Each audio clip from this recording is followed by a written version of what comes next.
अक्षतामध्ये तुमचं स्वागत आहे। प्रत्येक गृहिणीला प्रश्न पडतो की उरलेल्या पोळ्यांचं करायचं काय। तर आज आपण घेऊन आलो आहोत ही रेसिपी जी की त्यांचा प्रश्न सॉल्व्ह करणार आहे, पोळीचे पोहे। चला तर मग करूया सुरुवात। यासाठी लागणारं साहित्य आहे कापलेला कांदा, मोठा कांदा होता हा, एक कांदा आहे। शेंगदाण्याचं कूट मोठंसं वाटून घेतलंय, हे बघा असे छोटे छोटे दाणे राहिले पाहिजे। कढीपत्ता, कापलेली कोथिंबीर, कापलेली मिरची। ह्या उरलेल्या पोळ्या आहेत ज्या की वाटून घेतल्यात। चला तर मग करूया सुरुवात।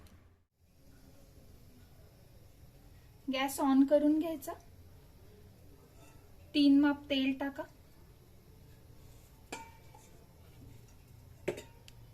हाय फ्लेम वरती ठेवला गॅस।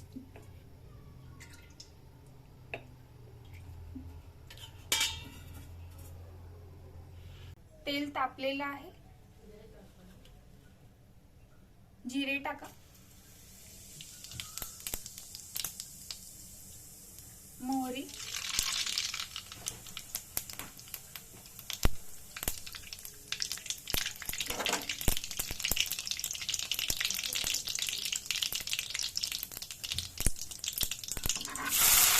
कांदा टाकायचा आणि मिरची पण लगेच टाकायची।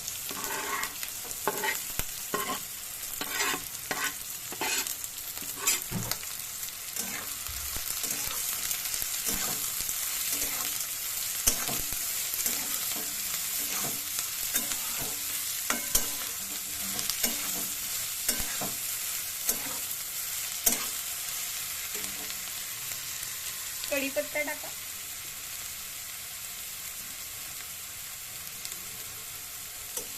कढीपत्ता करपून आहे म्हणून आपण आत्ता टाकला।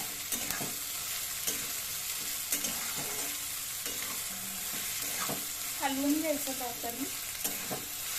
पोळ्या वाया जाऊ नयेत म्हणून हा बेस्ट वे आहे, सर्वांना खूप आवडतो। असं बिलकुल वाटत नाही की शिळ्या पोळ्यांचं आपण काही केलं। ट्राय करा तुम्ही, खूप मस्त लागते ही रेसिपी। हळद टाकायची आता, 1 चमचा हळद टाकली।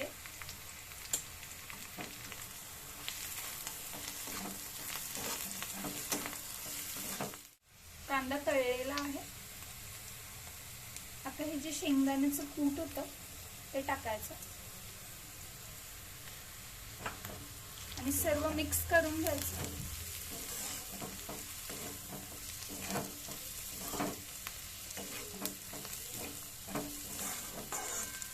हळदीचा रंग बघा तसा एकदम मस्त आलाय।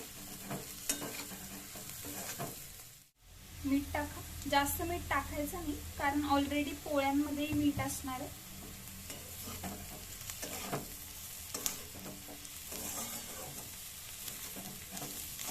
हलवून घ्या।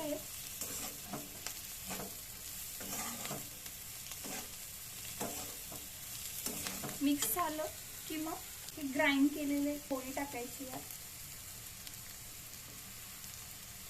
मिक्स करून घ्या सगळं।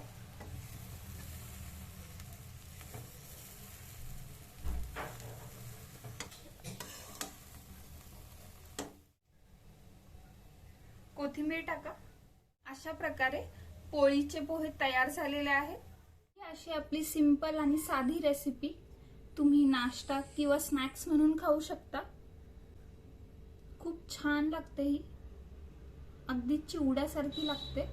ट्राय करा तुम्ही पण, कळवा मला कमेंट सेक्शन मध्ये। व्हिडिओला लाईक करा, शेअर करा, चॅनलला सबस्क्राईब करा।